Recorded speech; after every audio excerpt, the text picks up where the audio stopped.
てるものから使えるものを取り出して原料や材料として再利用することをリサイクルと言います。あとリサイクルとはちょっと違うけど、本来は捨てられるはずのものに新たなデザインやアイデアを加えて付加価値を与えられることをアップサイクルと言います。トラックのホロをアップサイクルしてトレンディなカバンを作っているフライターグについて見てみましょう。フライターグはスイス出身のマーカス・フライターグとダニエル・フライターグ兄弟が1993年に設立したカバンのブランドです。スイスは自然保護に本気でリサイクルもとってもよくできている国です。ガラス容器の場合は 94%、ペットボトルの場合は 81% がリサイクルされています。スイスは1970年に国民投票で環境保護に関する条例を作るぐらい国民みんなが環境問題に本気なんです。フライターグ兄弟も学校で地球温暖化について学んでから親に車を買わないようにお願いしたそうです。それを聞いた両親も車の代わりに自転車やバスを使うことにしたそうです。子供の頃からおもちゃもリサイクル品を集めて作って遊んだりして、15歳の頃にはあちこちから使えない部品を持ってきて自転車を作って乗っていました。こんな背景があったのでフライターグのようなアップサイクルブランドができたのも納得ですよね。大学でグラフィックデザインを専攻していたフライターグ兄弟は自転車で通っていましたが、チューリヒは雨がよく降るので突然降った雨にカバンの中のスケッチブックが濡れてデザインプロジェクトが台無しになったりしました。なのでフライターグ兄弟は防水カバンを作ることにします。防水できて丈夫な生地に悩んでいたある日、走っているトラックにあるホロを見てあれでいいと思い、近くの運送会社に行って捨てるために放置されているホロ1枚を手に入れます。あとパンクした自転車のタイヤのチューブとシートベルトも手に入れます。彼らの小さなアパートの浴室でトラックのホロを洗って、母親のミシングを使ってフライタグの初モデルであり定番のメッセンジャーバッグを作ります。この一つ目のカバンは現在ニューヨークの現代美術館モマに展示されています。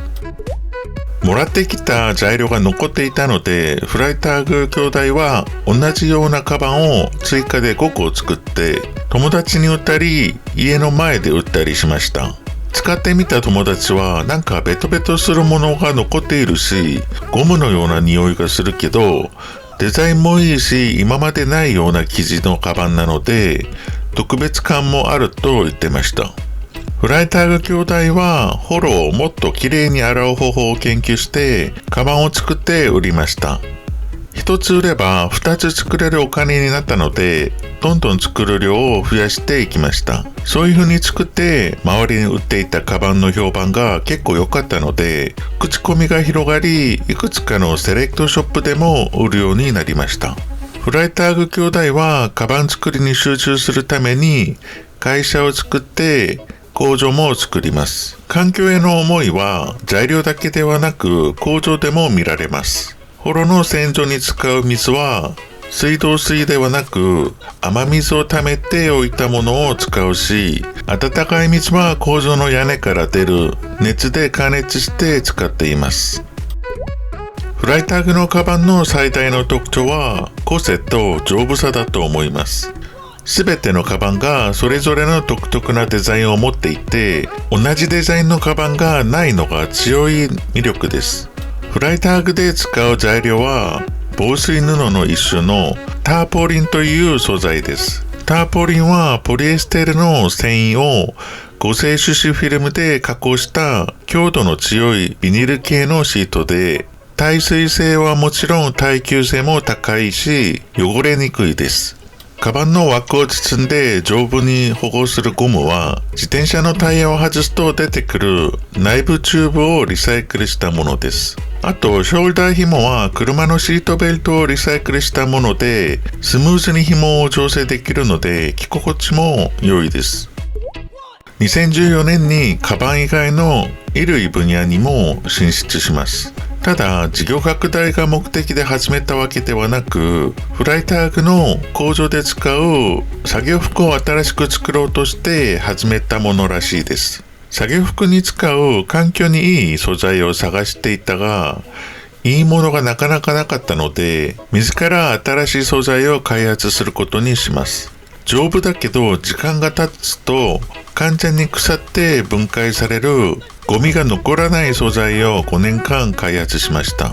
シャツのボタン、ラベル、糸などが古くなると完全に生分解できるようになっています。この素材を作業服だけではなく普通の服としても販売しています。そして今はトラックのホロ自体も後で生分解できる素材に変えるために研究開発を続けているらしいです。フライターグが始まったスイス・チューリヒのフラッグシップストアがこのブランドのアイデンティティをよく表していると思います。新しい店を出すときにその都市の特徴を理解してからそれに合う店を出すようにしていて、自転車でその街の隅々まで見てから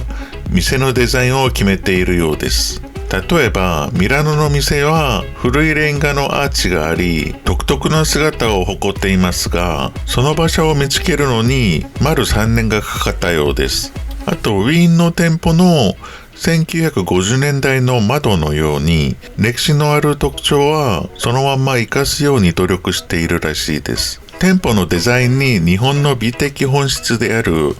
わびさびから多くのインスピレーションを受けているとあるインタビューで話したことがあります。